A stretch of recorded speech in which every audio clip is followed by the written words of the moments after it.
বিশ্বনবী একবার ছাগলের রান খাচ্ছিলেন। রান খেতে খেতে বিশ্বনবী বলেন, আনা সাইয়্যিদুন নাস ইয়াউমাল কিয়ামা, আমি কিয়ামতের দিন সর্বশ্রেষ্ঠ হব, মানুষের মধ্যে সর্বশ্রেষ্ঠ সেরা আমি বিশ্বনবী। আলহামদুলিল্লাহ পড়েন। বিশ্বনবী বলেন, সেদিনটা বড্ড ভয়ঙ্কর। সেদিন কেউ কারো কোনো উপকারে আসবে না, বন্ধু বন্ধুর কাজে আসবে না, স্ত্রী স্বামীর উপকারে আসবে না, স্বামী স্ত্রীর উপকারে আসবে না, পীর সাহেব মুরিদরে বাঁচাতে পারবে না, মুরিদ পীর সাহেবরে বাঁচাতে পারবে না, নেতা কর্মীর পরিচয় দিবে না, কর্মী নেতার পরিচয় দিবে না, ভাই বোনকে চিনবে না, বোন ভাইকে চিনবে না, বাবা তার সন্তানকে চিনবে না, মেয়েকে দেখে মা দৌড়ে দৌড়ে পালাবে। বড্ড ভয়ঙ্কর দিন। বিশ্বনবী বলবেন, জমিনটা এখনকার মতো থাকবে না, পুরো জমিনটা সমান হয়ে যাবে, ফ্ল্যাট। এখন তো গোল, তখন ফ্ল্যাট। সবাই এক জমিনের উপরে দাঁড়াবে, সূর্যটা মাথার কাছে চলে আসবে, সূর্যের গরমে মানুষের মাথার মগজ গলে গলে কানের ছিদ্র নাকের ছিদ্র দিয়ে বেয়ে বেয়ে পড়বে। সবাই হয়রান, পেরেশান, ক্লান্ত শ্রান্ত। মানুষগুলো বলবে বাঁচার কোনো উপায় নাই। 50,000 বছর মানুষ এরকম দৌড়াবে, চিৎকার করবে, কাঁদবে, বাঁচার কোনো উপায় নাই। সবাই বলবে, আল্লাহ যদি বিচারটা শুরু করতো, যা হবার হবে, আগে বিচার শুরু করুন। বিচারই শুরু হয় না, বিচার শুরু হইতেই 50,000 বছর। আল্লাহ, 50,000 বছর, 5,000, 15,000 না, 50,000 বছর এরকম যাবে। মানুষগুলো কাঁদতে কাঁদতে বলবে, চলো আমরা আদম আলাইহিস সালামের কাছে যাই, যেন আল্লাহর যে সুপারিশ করে, আল্লাহ আপনি বিচার শুরু করেন। কিয়ামতের ময়দানে সবাই মিলে সাইয়েদনা আদম আলাইহিস সালামের কাছে যেয়ে বলবে, ইয়া আবাল বাশার, ইয়া আউয়ালাল আম্বিয়া, ও আদম নবী, আপনি দুনিয়ার বুকে প্রথম নবী। আল্লাহ নিজ হাতে আপনারে 60 হাত লম্বা করে বানিয়েছেন, আপনার সম্মানে ফেরেশতাদেরকে সেজদা দিতে বলেছেন।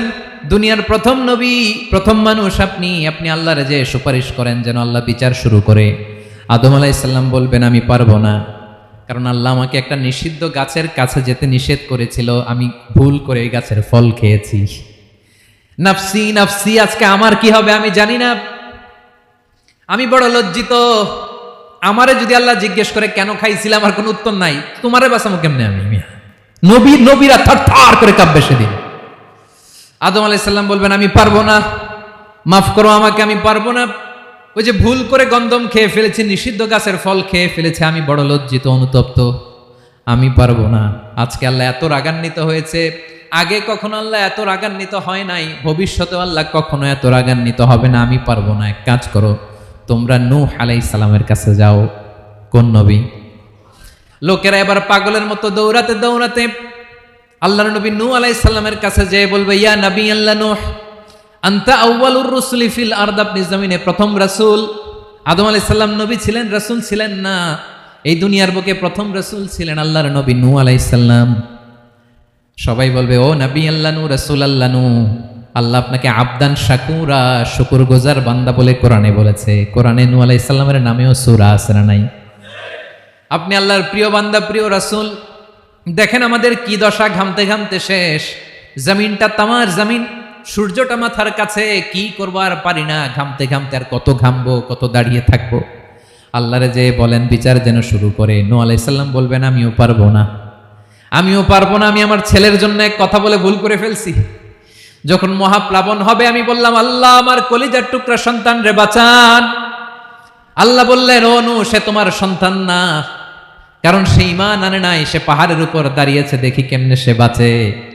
ওই যে আমি একটা না বুঝে আবদার করেছি, আল্লাহ আমার উপর রেগে গিয়েছিলেন। আজকে আল্লাহ ওই ব্যাপারে যদি আমারে প্রশ্ন করে, আমার কোনো জবাব নাই, আমি পারবো না, মাফ করো। তোমরা সবাই মিলে আল্লাহর খলিল ইব্রাহিম আলাইহিস সালামের কাছে যাও। লোকগুলো পাগলের মতো খুঁজতে আরম্ভ করবে, অযুত লক্ষ নিযুত কোটি মানুষের ভিড়ে আল্লাহর খলিল ইব্রাহিমকে যেয়ে বলবে, ইয়া খলিলুল্লাহ, ও আল্লাহর খলিল, আল্লাহ আপনাকে বড্ড ভালোবেসেছেন, আপনি কাবা বানিয়েছেন, আল্লাহ আপনাকে বড্ড পছন্দ করেন। দেখেন আমাদের কি অবস্থা, আপনি যে আল্লাহর কাছে সুপারিশ করেন যেন আল্লাহ আজকে বিচার শুরু করে। আল্লাহর নবী ইব্রাহিম বলবেন, আমিও পারবো না, আমি আমার জীবদ্দশায় 3টা মিথ্যা বলেছি। কয়টা? আসলে মিথ্যা না, একটু টুইস্ট করে, কৌশল করে কথা বলেছিলেন, ওইটাকে হাদিসে মিথ্যা বলা হয়েছে। আমি জীবনে 3টা মিথ্যা বলেছি, জীবন বাঁচানোর তাগিদে কৌশল করে 3টা কথা বলেছি। আজকের এই কঠিন ময়দানে আল্লাহ যদি ওই 3টা কথার ব্যাপারে জিজ্ঞেস করে, লজ্জায় আমি মাথা দেখাতে পারবো না, আমিও পারবো না। আজকে আল্লাহ এত রেগে আছে, আগে কখনো এত রাগে নাই, পরেও রাখবে না। তোমরা সবাই মিলে বনি ইসরাইলের নবী মুসা আলাইহিস সালামের কাছে যাও। সবাই এবার যাবে মুসা আলাইহিস সালামের কাছে, যেয়ে বলবে, ইয়া নবী আল্লাহ মুসা, আপনি ছিলেন কালিমুল্লাহ, আল্লাহর সাথে সরাসরি কথা বলতেন। রব্বুল আলামিন আপনাকে তাওরাত কিতাব দিয়েছেন, আপনি যে একটু সুপারিশ করেন। আল্লাহর নবী মুসা বলবেন, মাফ করো, আমিও পারবো না। আমি দুনিয়ার বুকে ভুল করে একটা মানুষকে মেরে ফেলেছি। আমি মারছিলাম আদব শিক্ষা দেওয়ার জন্য এক থাপ্পড়, এই থাপ্পড়ে যে ওই লোক মরেই যাবে আমি জানতাম না। আজকে আল্লাহ যদি জিজ্ঞেস করে কেন মারলা, জবাব আছে? ওই লজ্জায় আমি অনুতপ্ত, আমি পারবো না, আমার এই কথা বলো না। আজকে আল্লাহ বড্ড রেগে আছে, আমি পারবো না। তোমরা আল্লাহর নবী ঈসা আলাইহিস সালামের কাছে যাও। কিয়ামতের ময়দানে মানুষগুলো পাগল পাড়া হয়ে আল্লাহর নবী ঈসা আলাইহিস সালামের কাছে যাবে, যে বলবে, নবী ঈসা আপনি রূহুল্লাহ, বাবা ছাড়া আল্লাহ আপনাকে বানিয়েছেন, ইনজিল কিতাব দিয়েছেন, মৃত মানুষকে আপনি জীবিত করতে পারতেন। আজকের এই কঠিন বিপদের দিনে আপনি আমাদের সাহায্য করেন। আল্লাহর কাছে যে বলেন যেন বিচার শুরু করে। ঈসা আলাইহিস সালাম বলবেন, আমিও পারবো না। ইন্নী উবিদতু মিন দুনিল্লাহ, আমার উম্মত খ্রিস্টানেরা আল্লাহরে বাদ দিয়ে আমি ঈসার ইবাদত করেছে। আমার মা ম্যারি আর আমাকে ডাকতো জেসাস ক্রাইস্ট, আমার ইবাদত করেছে। যদিও আমি আমার ইবাদত করতে বলি না, ঈসা আলাইহিস সালামও ইবাদত করতে বলেছেন একজনের, তিনি কে?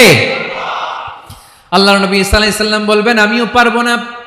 আজকে আল্লাহ অনেক রেগে আছে, আমি পারবো না। তবে একটা পরামর্শ দিতে পারি, একটা সাজেশন দিতে পারি। আজকের দিনে এই কঠিন মুসিবতের কালে, এই কঠিন সময়ে কেউ আল্লাহর দরবারে দাঁড়িয়ে একটা টু শব্দ করার ক্ষমতা কারো নাই, একমাত্র আখিরি জামানার পয়গাম্বর বিশ্বনবী মুহাম্মদুর রাসূলুল্লাহ ছাড়া।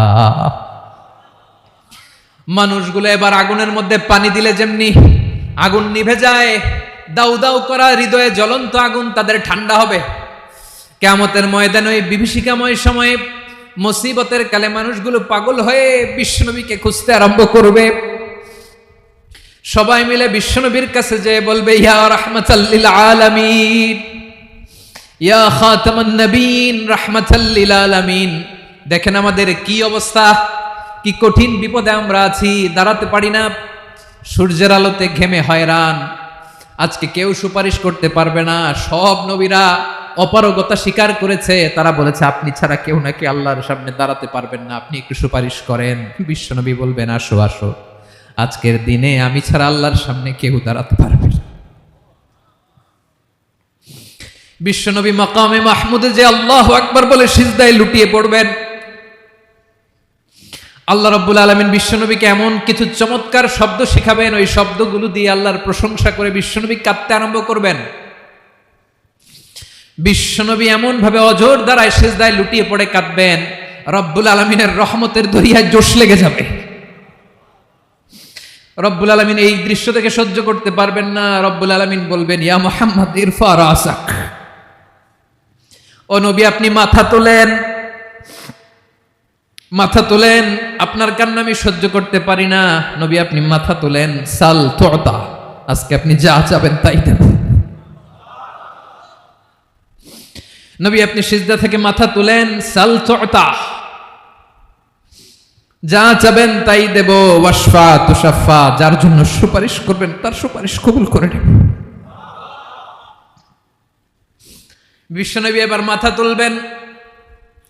যে বিভীষিকাময় সময়ে প্রত্যেক নবী বলেছেন আমি পারবো না, প্রত্যেক নবী বলেছেন নফসি নফসি, আমার কি হবে আমি জানি না, আল্লাহ আমারে বাঁচাও। প্রতিটি নবী বলবে নফসি নফসি, আল্লাহ তুমি আমারে বাঁচাও, আমারে বাঁচাও। বিশ্বনবী মাথা তুলবেন, তুলে বলবেন রব্বি হাবলি উম্মতি, আল্লাহ তুমি আমার গুনাহগার উম্মতকে বাঁচাও।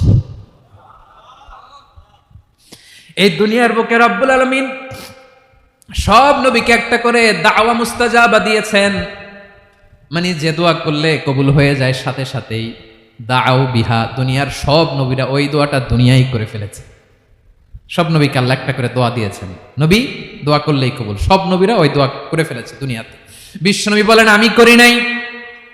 ওয়া ইন্নী আখতাবিউ দাওয়াতি শাফাআতান লি উম্মতি ইয়াউমাল কিয়ামাহ, আমার ওই স্পেশাল দোয়াটা আমি দুনিয়ার বুকে কঠিন বিপদে পড়েও কোনোদিন করি নাই। আমি আমার স্পেশাল দোয়াটা কিয়ামতের দিন আমার গুনাহগার উম্মতকে সুপারিশের জন্য রেখে দিয়েছি। আল্লাহ বলবেন নবী ইরফা রাসাক, মাথা তোলেন, আর কাটবেন না। বিশ্বনবী মাথা তুলবেন, আল্লাহ বলবেন সাল তোতা, আপনি যা যাবেন তাই দেব। ওয়াশফা তুশাফা, সুপারিশ করেন, সুপারিশ কবুল করব। বিশ্বনবী বলবেন আল্লাহ, ওই স্পেশাল দোয়াটা দুনিয়াতে করি নাই, আজকে আমি তোমার দরবারে দাঁড়িয়ে কিয়ামতের দিন ওই দোয়াটা করছি। আল্লাহ, আমার যে উম্মতের হৃদয়ে যাররা পরিমাণ ঈমান আছে, আমার একটা উম্মতকেও তুমি জাহান্নামে ঢোকাতে পারবা না। বিশ্বনবী পাগলের মতো একবার হাউজে কাউসারে যাবেন, একবার সিরাতে যাবেন, একবার পুলসিরাতের দিকে, একবার হাউজে কাউসারের দিকে পাগলের মতো দৌড়াতে থাকবেন, তার কোনো গুনাহগার উম্মত যাতে জাহান্নামে ঢুকে না যায়। সেদিন কেউ সুপারিশ করতে পারবে না বিশ্বনবী ছাড়া।